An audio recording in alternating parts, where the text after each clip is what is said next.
Hello students, कैसे हैं आप लोग। एजुकेशन विंग में सत्यवांग इस यूट्यूब चैनल में आपका बहुत बहुत स्वागत है, वंदन है, अभिनंदन है। आज यह कक्षा बहुत ही महत्वपूर्ण होने वाली है क्योंकि हम आज देखने वाले हैं रेखाएं एवं कोण अर्थात लाइन एंड एंगल। जिस किसी विद्यार्थी ने हमारे यूट्यूब चैनल को सब्सक्राइब ना किया हो वो सब्सक्राइब करे और ज़्यादा से ज़्यादा विद्यार्थियों को इस लिंक से जोड़े। तो फटाफट इस वीडियो की लिंक को शेयर कर दो अपने दोस्तों तक, फ्रेंडों तक, जिससे वो भी इस क्लास को देख पाए। तो आज की यह क्लास बहुत ही महत्वपूर्ण होने वाली है क्योंकि देखो आज हम रेखाएं कोण पहले देखेंगे, रेखा कैसे बनती है, रेखा का निर्माण कैसे होता है। उसके बाद हम देखेंगे कोण, कोण क्या होते हैं, कोण कोण के प्रकार कितने होते हैं, कितने प्रकार के कोण होते हैं, इन सब चीज के बारे में हम चर्चा करने वाले हैं आप सभी लोगों ने। फिर हम त्रिभुज का निर्माण करेंगे क्योंकि सबको पता होता है कि तीन भुजाओं से ही मिलकर त्रिभुज बनता है। लेकिन पता होना चाहिए कि भुजाएं कैसे बनती हैं, रेखाएं कैसे बनती हैं, और सबको पता होता है कि त्रिभुज के तीनों अंतः कोणों का योग 180 अंश होता है। हम याद कर लेते हैं त्रिभुज के तीनों अंतः कोणों का योग 180 अंश होता है, लेकिन आज हम उसको सिद्ध करके दिखाएंगे कि कैसे होता है त्रिभुज के तीनों कोणों का योग 180 अंश। तो इस वीडियो क्लास को फटाफट अपने दोस्तों तक शेयर कर दो और इस लिंक को ज्यादा से ज्यादा शेयर करें। और जिस किसी विद्यार्थी ने हमारे यूट्यूब चैनल को सब्सक्राइब ना किया हो तो वो फटाफट सब्सक्राइब कर ले तथा इस वीडियो की लिंक को शेयर भी कर दे। क्योंकि जब भी हम क्लास लेंगे तो आप अगर इंडिविजुअल देख रहे हैं तो वो आपको यूट्यूब में सर्च करना पड़ेगा, लेकिन आपको सीक्वेंस वाइज क्लास चाहिए, सीरीज वाइज क्लास चाहिए, तो आपको हमारे चैनल को सब्सक्राइब करना होगा। क्योंकि सब्सक्राइब करने के बाद आपको कहीं भटकने की आवश्यकता नहीं पड़ेगी, आपके यूट्यूब में ही आपको सारी वीडियो क्लासेस उपलब्ध हो पाएंगी। अगर आप सब्सक्राइब नहीं करते हैं तो बहुत, क्योंकि ढूंढना पड़ेगा आपको, लेकिन सब्सक्राइब करने के बाद सीधे ही आपके यूट्यूब में फ्रंट टॉप में नोटिफिकेशन आ जाएगा तो आप क्लास को देख पाएंगे। तो फटाफट आप इस वीडियो की लिंक या इस वीडियो क्लास को शेयर कर दें जिससे सारे विद्यार्थी जुड़ जाएं और यह क्लास बहुत ही महत्वपूर्ण होने वाली है। तो कृपया कर शांति से इस पूरी क्लास को अंत तक देखें क्योंकि बहुत कुछ सीखने वाले हैं आप। ऐसा कुछ सिखाने वाला हूं मैं कि आज तक आपको किसी ने बताया नहीं होगा। सारी चीजें आपके समक्ष हो जाएंगी। चलिए हम देखते हैं, पहले देखते हैं कि भैया रेखा का निर्माण कैसे होता है। रेखा का निर्माण कैसे होता है तो आप सबको पता है कि आप लोग जानते कि रेखा ऐसी होती जी हो गई। अगर ऐसा दिख गया आपको कहीं तो आप बोल देते हैं ये रेखा है, लेकिन इसका वास्तविक रूप क्या है, रेखा कैसे बनती है, वो आज आपको मैं बताने वाला हूं। देखिए सबसे पहले हम समझते हैं कि जे, यहां देखिए जे, आप यहां देख रहे हैं, आप देख पा रहे हैं कि एक बिंदु है, जे एक छोटा सा बिंदु है, इसको बोल जे, इसको बोल देंगे बिंदु या पॉइंट, ठीक है ना, बिंदु या पॉइंट बोल देंगे। आप देखिए कि जी बिंदु है, पॉइंट है। अब हम देखेंगे संरेखी बिंदु या कोलिनियर पॉइंट। संरेखी मतलब एक ही, देखिए यहां पर जे बिंदु हो गया, जे बिंदु, जे बिंदु, जे बिंदु, जे बिंदु, जे बिंदु, जे बिंदु, जे बिंदु, जे बिंदु, जे बिंदु, जे बिंदु, जे यहां पर। तो ऐसे अनंत बिंदु हम बनाएंगे, ऐसे है अनंत बिंदु, इस तरफ भी बनाएंगे और इस तरफ भी बनाएंगे, ठीक है ना।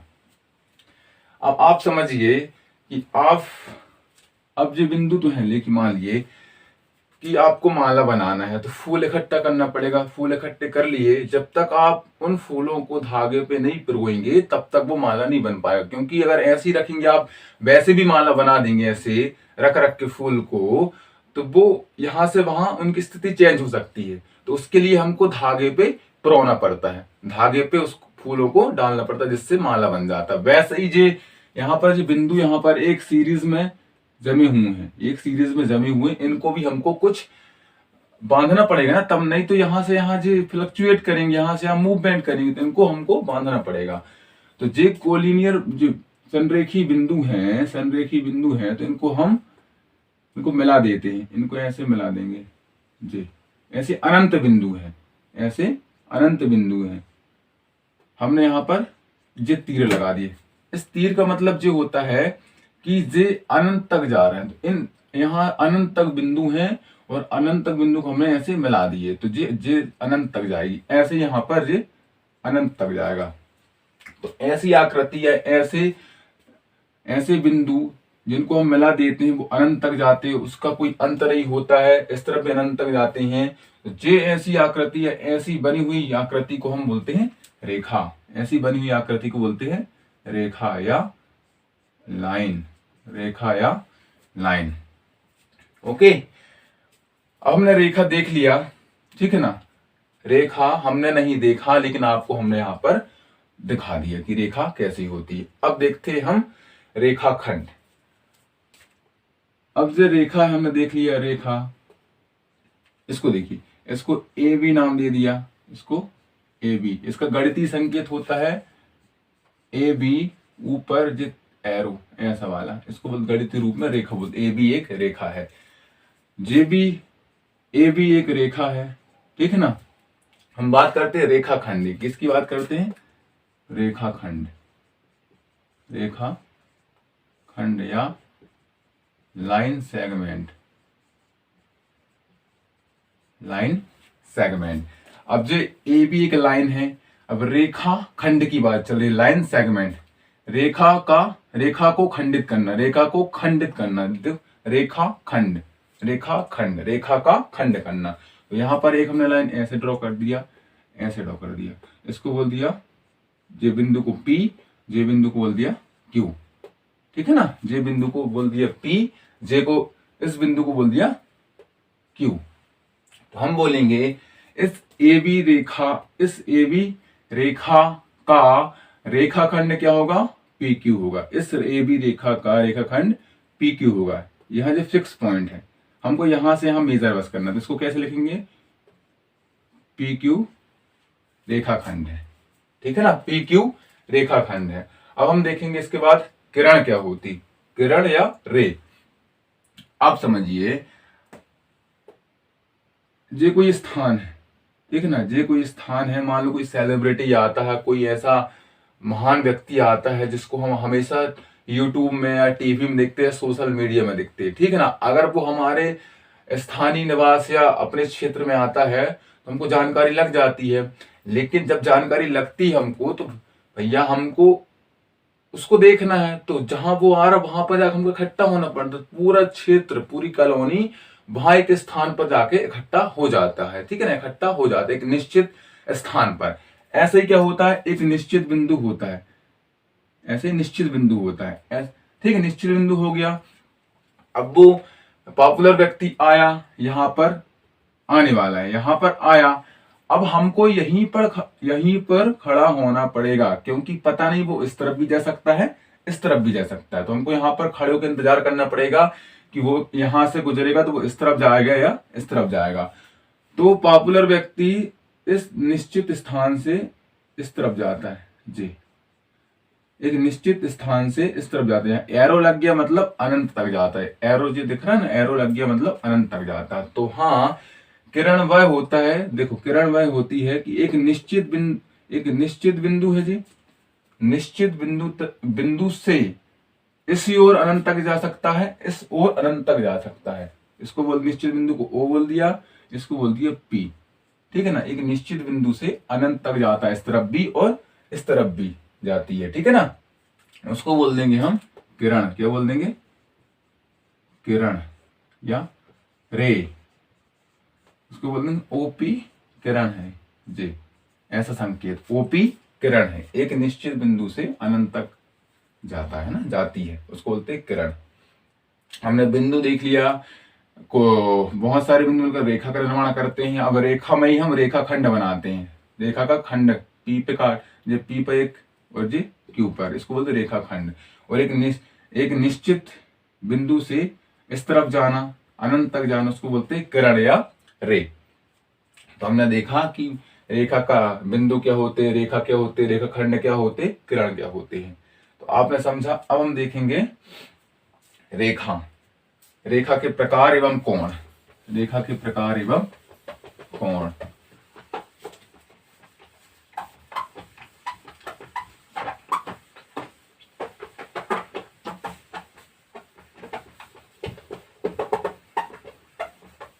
रेखा के प्रकार एवं कोण।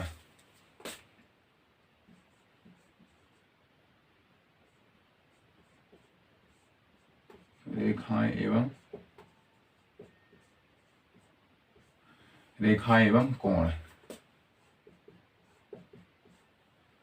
देखिए पहले देखेंगे हम रेखा, क्या देखेंगे? रेखाएं। देखिए रेखाएं होती समांतर रेखाएं, समांतर रेखाएं। देखो दो रेखाएं समांतर रेखा क्या होती? एक रेखा जे है, इसको बोल दिया ए बी, और इसके जस्ट हूबहू ऐसे नीचे खींचेंगे जी जी पी क्यू। ए बी रेखा और पी क्यू रेखा जस्ट इसके समांतर है, तो इसको ऐसे बोलते हैं।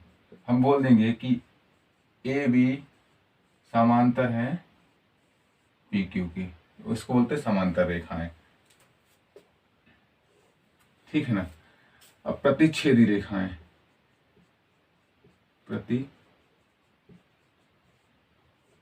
प्रतिच्छेदी रेखाएं, ठीक है ना। मान लो एक रेखा जे है,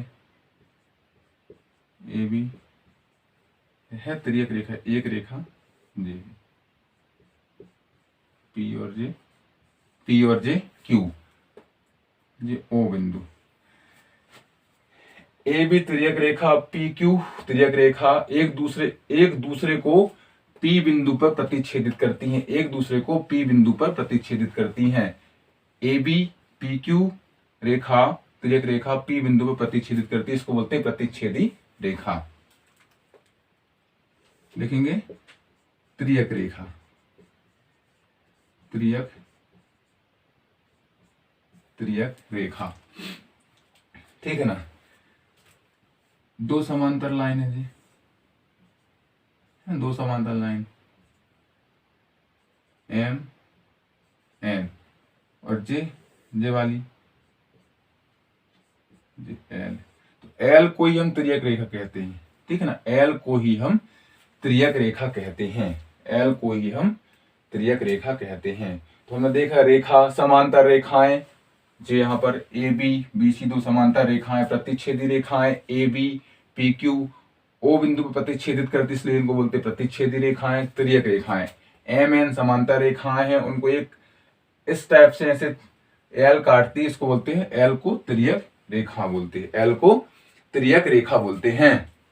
अब हम देखेंगे कोण, अब हम देखेंगे कोण, कोण के प्रकार देखेंगे, ठीक है ना। कोण और कोण के प्रकार के, कितने प्रकार के कोण होते हैं।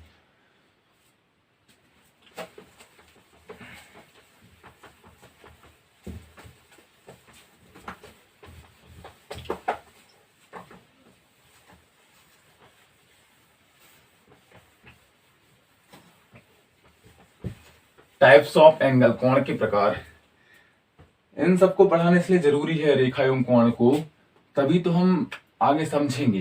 क्योंकि किसी भी आकृति का निर्माण रेखा से होता है और कोण से होता है। किसी भी आकृति, चाहे वो त्रिभुज हो, चतुर्भुज हो, समचतुर्भुज हो, समलंब चतुर्भुज हो, समकोण त्रिभुज, कोई भी आकृति हो, कोई भी आकृति है ना, दो विमीय आकृति की बात कर रहे हैं, द्विविमीय टू डायमेंशन आकृति की बात कर, रेखा एवं कोण से आकृति बनाना संभव नहीं है। तो पहले हमको रेखाएं को समझ लिया हमने, अब हम समझेंगे कोण को। उसके बाद हम देखेंगे कि त्रिभुज के तीनों अंतः कोणों का योग 180 अंश होता है, वो हम देखने वाले हैं, ठीक है ना।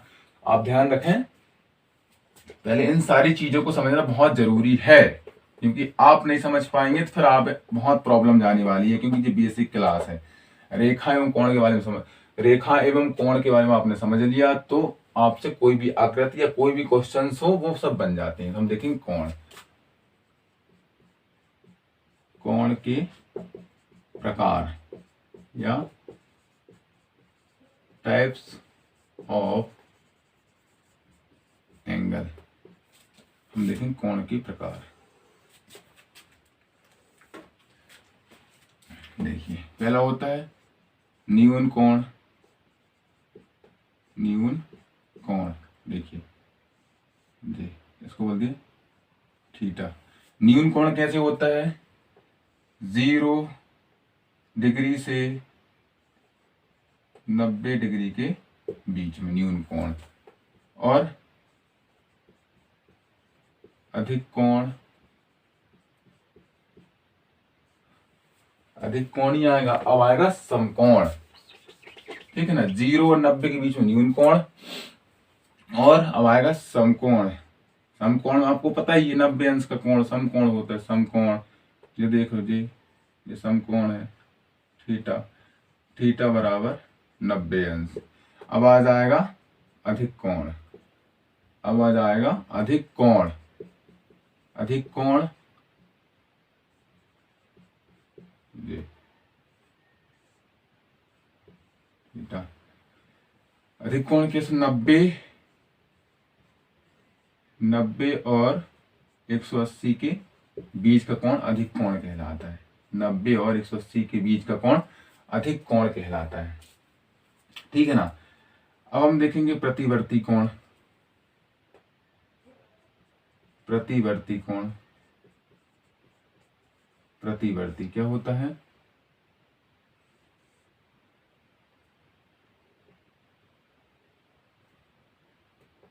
प्रतिवर्ती कोण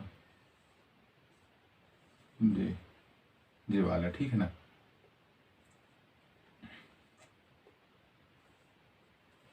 प्रतिवर्ती कोण 180 से और 360 के बीच में होता है प्रतिवर्ती कोण। ठीक है ना, 180 और 360 के बीच होता है प्रतिवर्ती कोण। अब देखेंगे पूरक कोण। पूरक कोण एक जे कोण जे है, ठीक है ना, और मान लो जे, इसको x मान लिए, x मान, इसको y मान लिए, इसको y मान लिए। पूरक कोण दो कोणों का योग, दो कोणों का योग 90 अंश होता है। कोण x प्लस कोण y बराबर 90 अंश। कोण x कोण y बराबर 90 अंश होता है, वो पूरक कोण होता है। समपूरक कोण, समपूरक मतलब दो समकोणों का योग को हम समपूरक कोण कहते हैं। मतलब दो कोणों का योग 180 अंश होना चाहिए। दो कोण, कोण x है और कोण y है, इन दोनों कोणों का योग कितना होना चाहिए? 180 या 180 डिग्री। हमने देखा कि न्यून कोण 0 और 90 के बीच में, समकोण 90 डिग्री या 90 अंश, अधिक कोण 90 और 180 के बीच में बने कोण को अधिक कोण कहते हैं। प्रतिवर्ती कोण जिसका 180 और 360 के बीच में होता है प्रतिवर्ती कोण कहलाता है। पूरक कोण दो कोणों का योग 90 अंश होना चाहिए। कोण x कोण y बराबर 90 अंश। समपूरक कोण दो कोण x कोण y का योग कितना होना चाहिए? 180 डिग्री या 180 अंश होना चाहिए, उसको बोलते हैं हम संपूरक कोण। अब हम देखेंगे रैखिक कोण युग्म। रैखिक कोण युग्म, ठीक है ना। एक और आता है, कौन सा कोण आता है उसके बाद?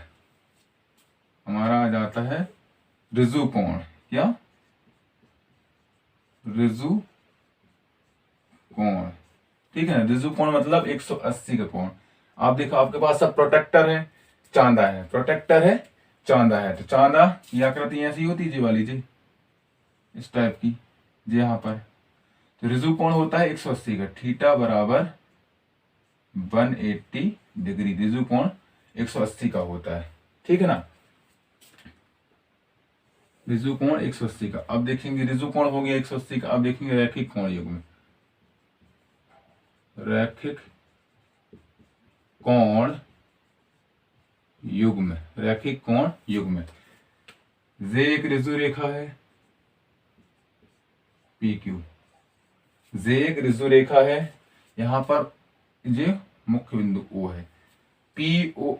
OPQ एक ऋजु रेखा है, तो इस रेखा पे बना कोण ऋजु कोण कहलाएगा। यहां से यहां तक ऋजु कोण बनता है। लेकिन एक यहां पर एक ऐसी ये रेखा, ये एक किरण जाती है OP, इस O बिंदु से OP किरण है, ठीक है ना। O बिंदु से OP किरण है। जब O बिंदु से OP किरण जाएगी तो एक J हमारा कोण बनेगा x और J वाला बनेगा y।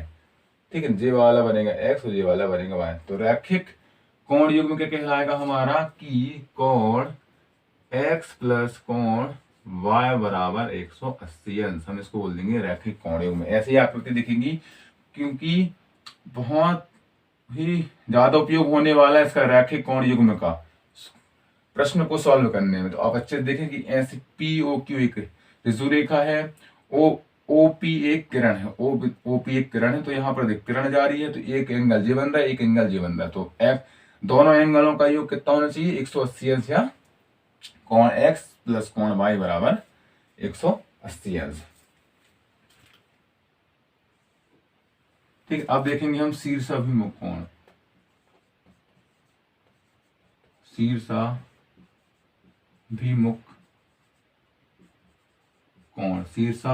कोण, ठीक है ना। दो तिर्यक रेखाएं एक दूसरे को प्रतिच्छेदित करती हैं किस बिंदु पर? O बिंदु पर। ठीक है ना, दो तिर्यक रेखाएं एक दूसरे को प्रतिच्छेदित करती हैं किस बिंदु पर? O बिंदु पर। वो कौन कौन सी हैं? AB और PQ।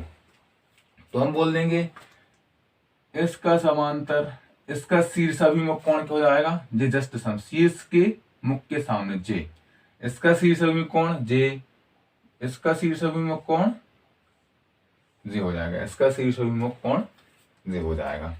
आप लोग देखिए, हमने कोण के प्रकार, टाइप्स ऑफ एंगल। पहला न्यून कोण जो 0 और 90 के बीच में होता है। दूसरा है सम कोण जिसका एक कोण 90 अंश का होता है। तीसरा है अधिक कोण 90 और 180 के बीच का। और प्रतिवर्ती कोण 180 360 के बीच का। पूरक दो कोणों का योग 90 अंश होना चाहिए। संपूरक में दो कोणों का योग 180 अंश होना चाहिए। ऋजु कोण इसको बोलते हैं स्ट्रेट एंगल। हमने चांदा देखा, प्रोटेक्टर देखा है, थीटा बराबर 180 अंश, इसको बोलते हैं ऋजु कोण। रैखिक कोण युग्म POQ एक ऋजु रेखा है, तो O एक निश्चित बिंदु है, O से P एक किरण है। जब ऐसी किरण बनेगी तो जी यहाँ पर देखिए एक x एंगल बन रहा है, x y एंगल बन, तो angle x plus angle y बराबर 180 डिग्री। अब शीर्षाभिमुख कोण, दो तिर्यक रेखाएं एक दूसरे को O बिंदु पर प्रतिच्छेदित करती हैं, तो तब शीर्षाभिमुख कोण का निर्माण होता है। तो यहाँ देखिए जी, इसका शीर्षाभिमुख कोण J हो जाएगा, इसका शीर्षाभिमुख कोण J हो जाएगा। तो हमने रेखाएं देख लिया, कोण देख लिया, कोण के प्रकार देख लिया। अब हम देखेंगे दो समांतर रेखाओं को एक तिर्यक रेखा काटती है। जब दो समांतर रेखाओं को एक तिर्यक रेखा काटेगी तो उसमें भी कोणों का निर्माण होता है। तो हम देखते हैं कि दो समांतर रेखाओं को तिर्यक रेखा काटती है तो कैसे कोण बनते हैं, हम वो समझने वाले हैं।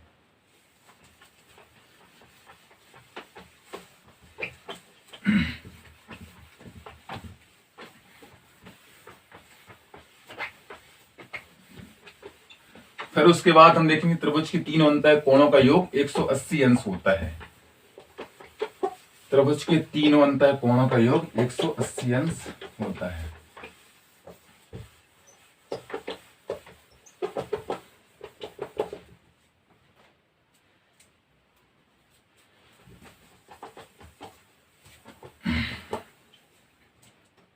देखिए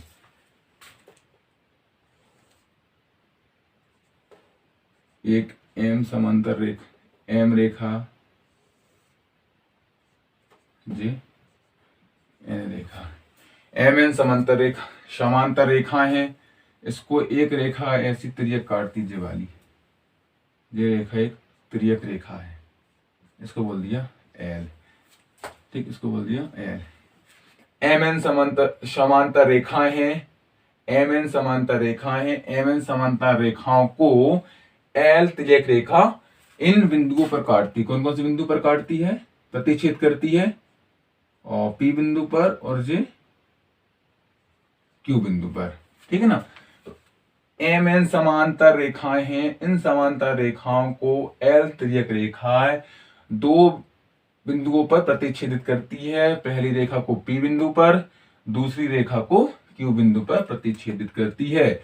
जब जी प्रतिच्छेदित करती है तो आप यहाँ देखिए एक कोण जे 1 2 3 4 5 6 7 8, तो 8 कोणों का निर्माण होता है। तो हम इनको नाम दे देते हैं कोण 1, कोण 2, कोण 3, कोण 4, कोण 5, कोण 6, कोण 7, कोण 8, हमने ऐसे नाम दे दिया।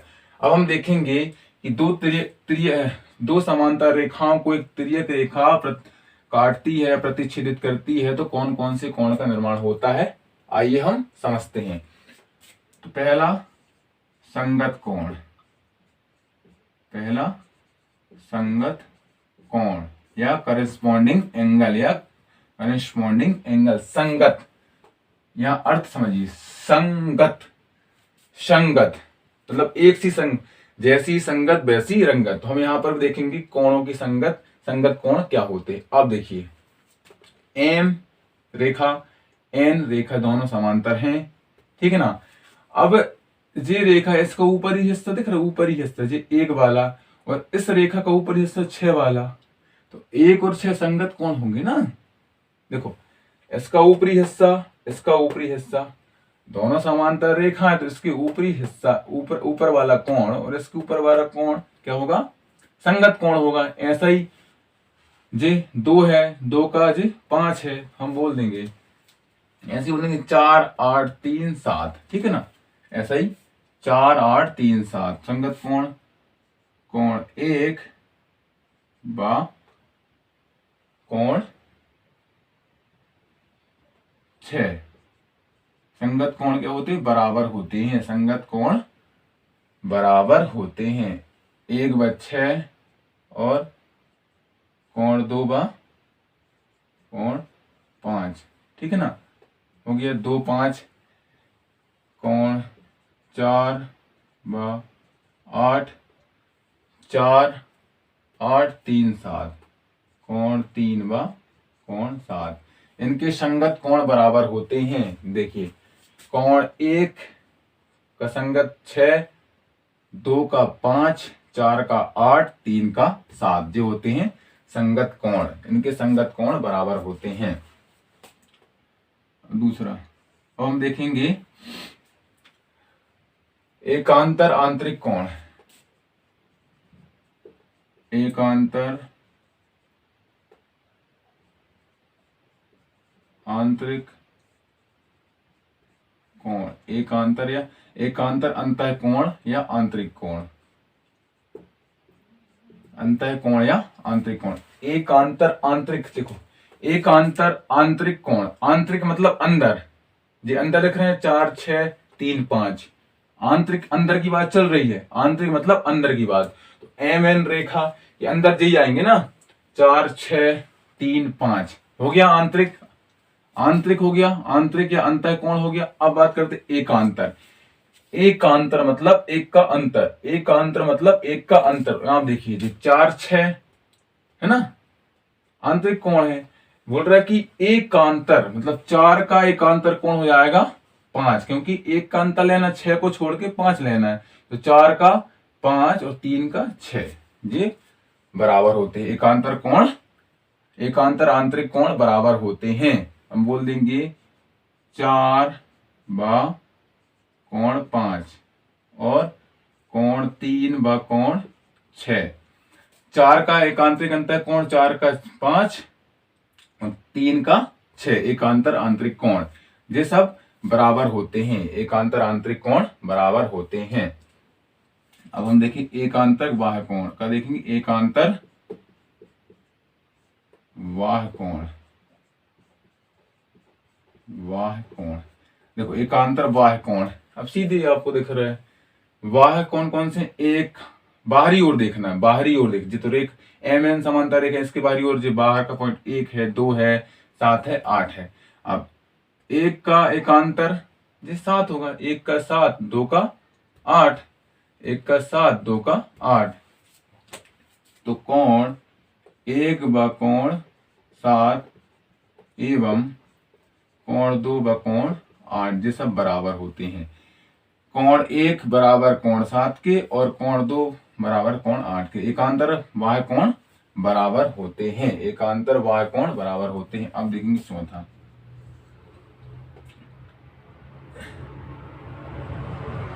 तिर्यक रेखा के अंदर तिर्यक रेखा के एक और तिर्यक रेखा के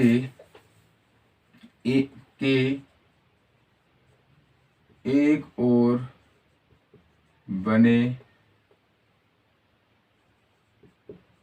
आंतरिक कोण, आंतरिक कोण। अब देखो ये तिर्यक रेखा एल, उसकी एक और बनी जी, एक और 4 6 3 5, इनका योग जे भी, इनका योग 180 अंश होता है, इनका योग 180 अंश होता है। हम बोल देंगे कोण 4 धन कोण 6 बराबर 180 अंश, और कोण 3 धन कोण 5 बराबर 180 अंश।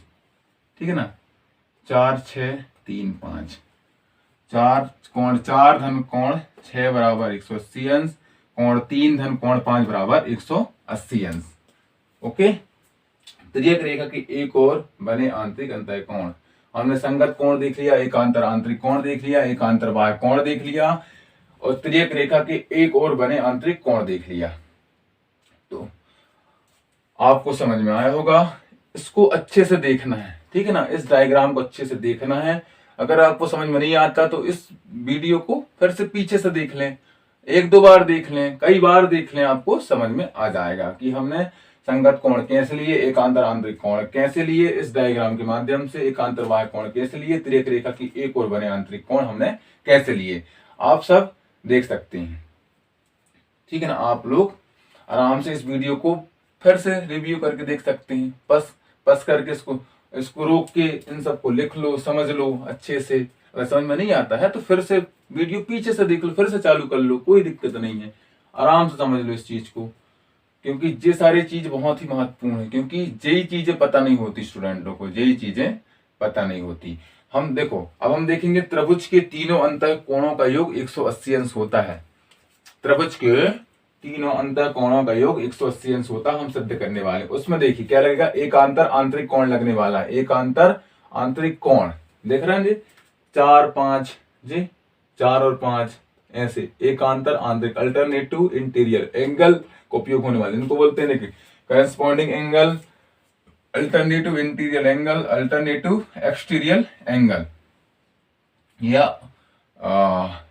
Interior angle with slant line में। ठीक है ना, ऐसे बोल देंगे। तो 4 5 3 6 ऐसे बनेगा, देखो ऐसे जाता है, ऐसे जे होते एकांतर आंतरिक कोण, जे ऐसे। अब हम देखेंगे त्रिभुज के तीनों अंतः कोणों का योग 180 अंश होता है, हम इसको सिद्ध करने वाले हैं। त्रिभुज के तीनों अंतः कोणों का योग 180 अंश होता है, इसको हम प्रूव करेंगे। बहुत ही आसान है, बहुत ही सरल है, बस आपको ध्यान से देखना है, बस आप इसको 2 मिनट में समझ जाएंगे, क्योंकि उसके पहले हमने बहुत सारी चीजें समझाया, रेखाएं समझा दिया, कोण समझा दिया, यही तो बेसिक है कोई भी आकृति त्रिभुज का निर्माण करने के लिए, यही तो बेसिक है। ठीक है ना, यही तो बेसिक। आप देखिए यहां बनाते हैं, बीचों बीच बनाते हैं,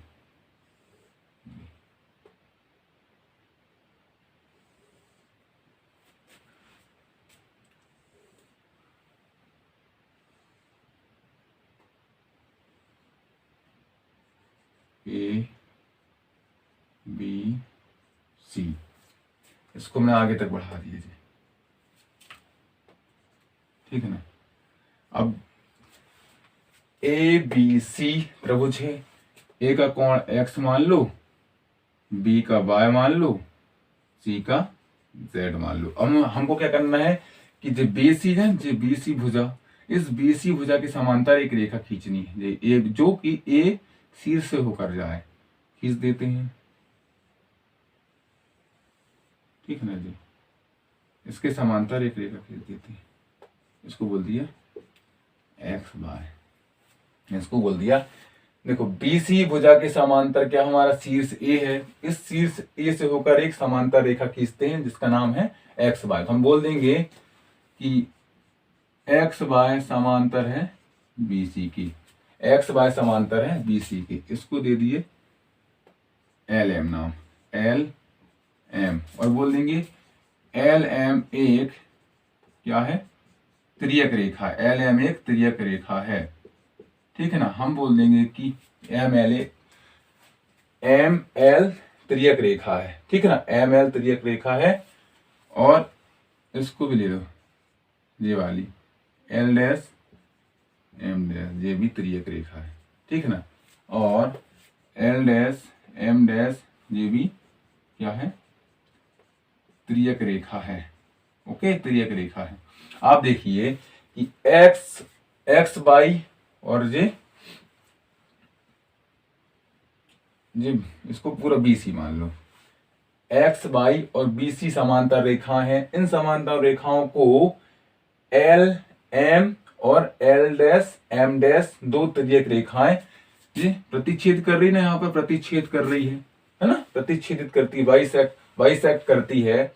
आप देखो, अब जब हमने देखा कि दो समांतर रेखाओं को एक तिर्यक रेखा प्रतिच्छेदित करती है या काटती है तो कोण का निर्माण होता है, संगत कोण बनते, एकांतर आंतरिक कोण बनते हैं, एकांतर बाह्य कोण बनते, बहुत है ना, ऐसे सारे कोण बनते हैं, नहीं बनते हैं। तो एक्स बाय ए BC तिर्यक रेखा, वो सॉरी समांतर रेखा, उसको जी वाली LM काट रही है। जब LM काटेगी भाई तो आप यहां देखो जे वाला कोण, जी दिख रहा है, जे वाला कोण, जे वाला कोण और जे वाला कोण, इसका यहां आएगा जी। अब हम बोलते हैं एकांतर आंतरिक कोण, एकांतर आंतरिक कोण, तो इसका एकांतर अंतर का जी कोण है जी, ये अंदर के कोण है ना, तो इसका आंतरिक मतलब अंतर का एकांतर, एकांतर इसका आंतरिक कोण जी होगा, और दोनों आंतरिक कोण बराबर होते हैं। जब जे बाय है तो जे वाला हमारा भी बाय होगा, क्योंकि दो समांतर रेखाओं को एक तिर्यक रेखा काटती है। जब दो समांतर रेखाओं को एक तिर्यक रेखा काटती है तो एकांतर आंतरिक कोण का निर्माण होता है और वो बराबर होते हैं। तो जे कोण एकांतर आंतरिक कोण कहलाते हैं। तो जे कोण बाय होगा तो जे वाला भी बाय होगा। ऐसे ही देखो, जे वाला जेड है, इसका एकांतर आंतरिक कोण क्या हो जाएगा, जे वाला हो जाएगा जी, जेड, जे हो जाएगा जेड, जे भी जेड तो जे भी जेड, तो इसका वाई तो जिसका वाई, इसका जेड तो इसका जेड, ठीक है ना। अब देखिए, हमने पढ़ा रिजु रेखा, है ना, सबसे पहले रिजु रेखा देखा। देखो अब देखो, जे मान लो एक्स बाय जे हो गया ए, हमने बोल दिया एक्स बाय ए एक रिजु रेखा है। अब रिजु रेखा है तो इसमें बना कोण क्या होगा, रिजु कोण होगा। इसमें बना कोण क्या होगा, रिजु कोण। तो बोल देंगे एक्स ए वाई बराबर 180 डिग्री होता है ना, रिजु कोण 180 डिग्री होता है, रिजु कोण होता है, हमने पढ़ाया होता है ना, क्योंकि चांदा देख लो आप, वही तो चांदा है रिजु कोण, है ना। पूरा एक्स बाय बराबर 180 अंश, मतलब ऐसी आकृति बनती है। तो आप यहाँ देखो कि यहाँ जे देखो एक ऐसी आकृति बन रही है चांदा की आकृति। अब यहां से यहां तक पूरा 180 अंश होता है, लेकिन यहाँ पर छोटे छोटे कोण है, कोण एक्स है, कोण वाई है, कोण जेड, अर्थात तीनों कोणों का योग कितना होना चाहिए, हो जाएगा 180 अंश, क्योंकि रिजु रेखा पे बने कोण रिजु कोण कहलाते हैं। तो एक्स ए वाई एक रिजु रेखा है, इस पे बना कोण रिजु कोण कहलाता है। तो कौन कौन से कोण बन रहा है, एक्स बन रहा है, वाई बन रहा है, जेड बन रहा है। हम बोल देंगे कोण एक्स धन कोण वाई धन कोण जेड बराबर 180 अंश। यही हमको सिद्ध करना था। देखिए, कोण एक्स है, यहाँ जे है, कोण वाई जे है, कोण जेड जे है, अर्थात त्रिभुज ए बी सी के तीनों अंतः कोण कौन कौन से, एक्स है, वाई है, जेड है, तीनों अंतः कोणों का योग 180 अंश होता है, हमने सिद्ध कर दिया। इसमें हम लगाए एकांतर आंतरिक कोण का उपयोग किया। तो देखो, इसका वाई का वाई अंतर है ना जी, अल्टरनेटिव है, जे भी अल्टरनेटिव है जेड का जेड। तो जे भैया एक्स ए वाई एक रिजु रेखा है, तो इस रिजु रेखा पर बना कोण रिजु कोण कहलाएगा। तो यहाँ पर 3 कोण जे एक्स वाई जेड, ये देखो जी एक्स बन रहा है, वाई बन रहा है, जेड बन रहा है, तीनों का योग ही तो 180 अंश होता है, हमको पता है रिजु कोण। तो कोण एक्स प्लस कोण वाई प्लस कोण जेड बराबर 180 अंश। तो हमने त्रिभुज के तीनों कोणों का योग 180 आंतरिक कोणों का योग 180 अंश होता है, हमने सिद्ध कर दिया। आई होप यह क्लास आपको समझ में आई होगी। अगर इस पूरे सेशन में अगर आपको कोई भी डाउट होता है, कोई भी ऐसे शब्द में डाउट होता है, कोई भी चीज में डाउट होता है, तो आप इस वीडियो के कमेंट बॉक्स में कमेंट मेंशन कर सकते हैं। हम बकायदा उस कमेंट्स को पढ़ते हैं और उसका बकायदा सॉल्यूशन देते हैं। तो हमारे YouTube चैनल को सब्सक्राइब करें, शेयर करें और ज्यादा से ज्यादा विद्यार्थियों को इस YouTube चैनल से जोड़ें, क्योंकि education being with Satyam Nagesh YouTube channel YouTube के ऑनलाइन प्लेटफॉर्म के माध्यम से निःशुल्क कक्षाएं दे रहा है। और हम आगामी समय में कुछ ऐसी प्लानिंग कर रहे हैं कि क्योंकि MP बोर्ड के एग्जाम बहुत ही करीब है, फरवरी में होने वाले हैं, फरवरी में होंगे निश्चित है। तो हम परीक्षा बहुत करीब है, समय भी बहुत कम है, तो कम समय में हम कैसे हर सब्जेक्ट में अच्छा स्कोर करेंगे उसकी हम एक पूरी क्लास लेके आएंगे कि हम कैसे हर सब्जेक्ट में स्कोर करें। सर पढ़ने में मन नहीं लगता, सर कैसे पढ़ें कि हमारे अच्छे नंबर आ जाएं। हम इन सारी चीजों में डिस्कस करेंगे, किस सब्जेक्ट को ज्यादा फोकस दें और हम कैसे ऑब्जेक्टिव तैयार करें, 2 नंबर के क्वेश्चन तैयार करें, 3 नंबर के और 4 नंबर कैसे क्वेश्चन तैयार कर सकते हैं और कौन कौन से क्वेश्चन हम तैयार करें जो कि परीक्षा में आ जाए। तो हम आगामी समय में कुछ ऐसी एक सीरीज लाएंगे, 4-5 सेट की ऐसी सीरीज लाएंगे जिस सीरीज में हम ऐसे ऐसे प्रश्न करवाने वाले हैं कि जो हूबहू आपको MP बोर्ड एग्जाम में देखने को मिलेगा। ऐसे हम आने वाले समय में एक सीरीज चलाने वाले हैं रेगुलर क्लासेस में, ठीक है ना। तो वो सीरीज आप देख लेना, क्योंकि उसमें हम बहुत सारे सेट करवाने वाले हैं, ठीक है ना। और वो सेट करवाएंगे तो उसमें से जो सेट हम करवाएंगे उसमें से 80% बिल्कुल हूबहू आपको पेपर में देखने को मिलेगा। तो अगर जिस किसी विद्यार्थी ने अभी तक हमारे चैनल को सब्सक्राइब ना किया है वो सब्सक्राइब कर ले और ज्यादा से ज्यादा विद्यार्थियों को जोड़ें, क्योंकि अब बहुत बड़ा धमाका होने वाला है, क्योंकि 1 महीने की तैयारी में आप बहुत अच्छे स्कोर कर पाएंगे गणित में। हमारे साथ, हमारे चैनल के साथ जुड़े रहें, बने रहें और हमारे चैनल को सपोर्ट करें और ज्यादा से ज्यादा चैनल की लिंक को शेयर करें और सब्सक्राइब करें, क्योंकि अगर आप ज्यादा से ज्यादा हमारे चैनल को सपोर्ट करेंगे तो अभी हम रिकॉर्डेड क्लास डाल रहे हैं। जैसे ही ज्यादा विद्यार्थी जुड़ेंगे, अगर विद्यार्थियों की डिमांड रहेंगी तो हम YouTube में लाइव कक्षाएं चलाएंगे, लाइव क्लासेस चलाएंगे, जिसके माध्यम से हम लाइव रहेंगे तो आपके कमेंट भी लेंगे, जो भी डाउट होगा तुरंत हम उसका आंसर देंगे, ठीक है ना। तो समय हो चला है, तो बस आप लोग हमको आज्ञा दीजिए, हम चलते हैं। Thank you so much for watching. Education wing में सत्यम नागेश की ओर से आपको बहुत बहुत धन्यवाद। Thank you so much. All the best of luck exam के लिए। अच्छे से तैयारी करें, बहुत ज्यादा मेहनत करें और अपनी रणनीति को चेंज करें। Thank you so much, well done.